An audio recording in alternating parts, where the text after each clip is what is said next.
नमस्कार दोस्तों, आज हम आपको सुनाने जा रहे हैं माँ दुर्गा के चौथे स्वरूप माँ कुष्मांडा की अद्भुत और दिव्य कथा।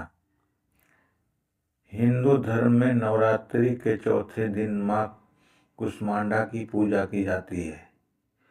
कुष्मांडा नाम 3 शब्दों से मिलकर बना है।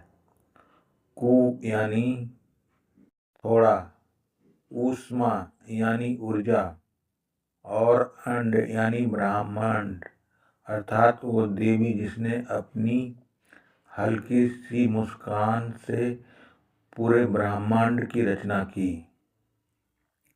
जब इस सृष्टि की कहीं कोई अस्तित्व नहीं था, चारों ओर अंधकार ही अंधकार था, तब माँ कुष्मांडा ने अपनी दिव्य मुस्कान से इस ब्रह्मांड को उत्पन्न किया है।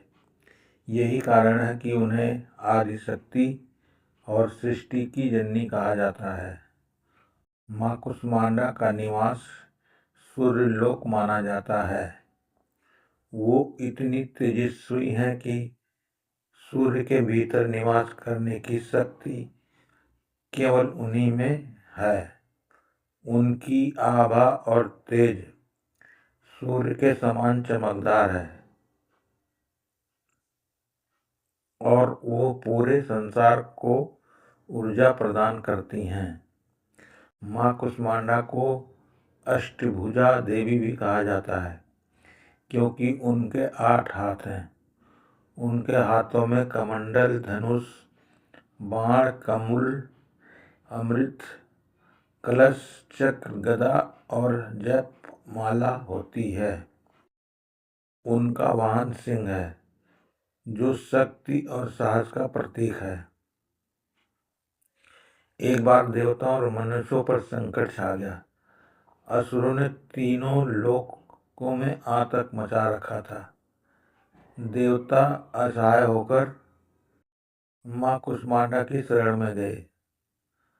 तब माँ ने अपने तेज से उन असुरों का संहार किया और संसार में पुनः शांति स्थापित की। माँ कुष्मांडा की पूजा से व्यक्ति को आरोग्य, बल और यश की प्राप्ति होती है। जो भक्त सच्चे मन से आराधना करता है, उसके जीवन के सारे दुख दूर हो जाते हैं। वो अपने भक्तों को आयु, यश, बल और स्वास्थ्य प्रदान करती हैं। नवरात्रि के चौथे दिन विशेष रूप से माँ कुष्मांडा की पूजा करने से जीवन में सकारात्मक ऊर्जा का संचार होता है। माना जाता है कि उनकी कृपा से रोगों का नाश होता है और मनुष्य स्वस्थ और सुखी जीवन जीता है। माँ कुष्मांडा का कद्दू कुम्हड़ा का भोग विशेष रूप से प्रिय है, इसलिए उन्हें कुष्मांडा कहा जाता है। जो भक्त उन्हें श्रद्धा से भोग लगाता है, उसकी सभी मनोकामनाएं पूर्ण होती हैं। उनकी उपासना से मनुष्य का हृदय शुद्ध होता है और आत्मबल बढ़ता है। वो अपने भक्तों के जीवन में प्रकाश भर देती हैं और अज्ञान का अंधकार दूर कर देती हैं। तो दोस्तों, माँ कुष्मांडा की ये कथा हमें सिखाती है कि चाहे जीवन में कितना भी अंधकार क्यों ना हो, एक छोटी सी सकारात्मक सोच और विश्वास से हम अपने जीवन में प्रकाश ला सकते हैं। अब हम आपको सुनाते हैं माँ कुष्मांडा की एक चमत्कारिक कथा, जो उनकी कृपा और शक्ति को दर्शाती है। प्राचीन समय की बात है। एक नगर में एक गरीब ब्राह्मण रहता था। वो बहुत ही श्रद्धालु था और माँ कुष्मांडा का परम भक्त था। उसके पास धन दौलत नहीं थी, लेकिन उसके मन में माँ के प्रति अटूट विश्वास था। वो प्रतिदिन माँ की पूजा करता और सच्चे मन से उनका स्मरण करता। एक दिन नवरात्रि के समय उसने निश्चय किया कि वो माँ कुष्मांडा का व्रत करेगा और पूरे 9 दिन उनकी आराधना करेगा। व्रत के दौरान उसने पूरी श्रद्धा और भक्ति से माँ की पूजा की, लेकिन उसके पास भोग के लिए कुछ खास नहीं था। उसने केवल एक साधारण कद्दू माँ को अर्पित किया और कहा, माँ मेरे पास देने के लिए कुछ नहीं है, कृपया मेरी भक्ति स्वीकार करें। माँ कुष्मांडा उसकी सच्ची भक्त से प्रसन्न हो गई। एक रात माँ ने उसे स्वप्न में दर्शन दिया और कहा, वत्स तुम्हारी भक्ति से मैं बहुत प्रसन्न हूँ, मैं तुम्हारी सारी इच्छाएं पूर्ण करूँगी। अगले दिन उस ब्राह्मण के जीवन में चमत्कार होने लगे। उसकी गरीबी धीरे धीरे दूर होने लगी, उसके घर में सुख समृद्धि आने लगी, लोग उसका सम्मान करने लगे और उसके जीवन खुशियों से भर गया।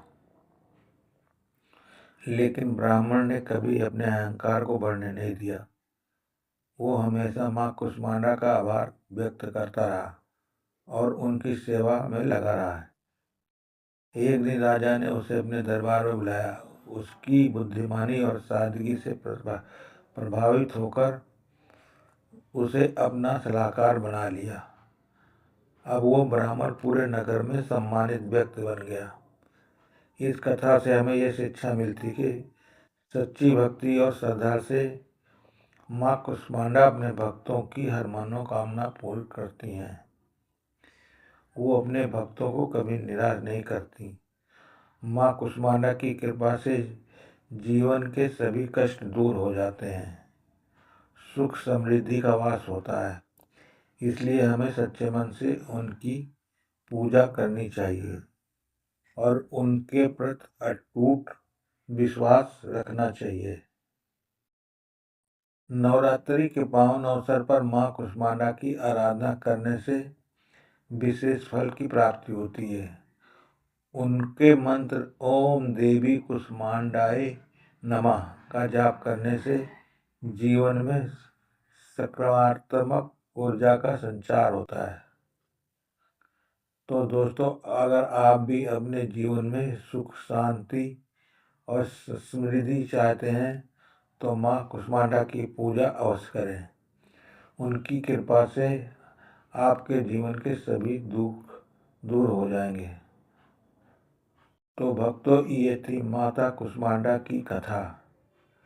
ऐसे ही और कथा सुनने के लिए हमारे चैनल पर बने रहें और हमारे चैनल को लाइक और सब्सक्राइब जरूर करें। धन्यवाद। जय माता रानी, जय दुर्गा माता।